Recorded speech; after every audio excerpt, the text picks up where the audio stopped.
ಗೌರವನೀಯ ಕರ್ನಾಟಕ ಅರಣ್ಯ ಹಾಗೂ ಪರಿಸರ ಸಚಿವರಾದ ಶ್ರೀ ಈಶ್ವರ್ ಖಂಡ್ರೆ ಹಾಗೂ ಅರಣ್ಯ ಇಲಾಖೆಯ ಅಧಿಕಾರಿಗಳನ್ನು ಹಾರ್ದಿಕವಾಗಿ ಸ್ವಾಗತಿಸುತ್ತಿದ್ದೇನೆ. ನಾವು ಬೆಂಗಳೂರಿಗೆ ಹೋಗಿದ್ದಾಗ ಮಾನ್ಯ ಈಶ್ವರ ಖಂಡ್ರೆ ಅವರು ಹಾಗೂ ಕರ್ನಾಟಕದ ಅರಣ್ಯ ಇಲಾಖೆಯ ಅಧಿಕಾರಿಗಳು ಆತ್ಮೀಯವಾಗಿ ಸತ್ಕರಿಸಿರುತ್ತಾರೆ. ಅದಕ್ಕೆ ನಾನು ಹೃದಯಪೂರ್ವಕವಾಗಿ ಆಭಾರಿಯಾಗಿದ್ದೇನೆ.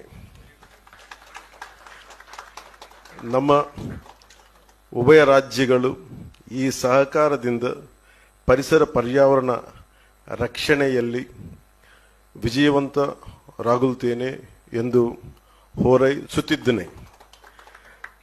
So we, with the cooperation of both the states and with the protection of forest and environment, we will be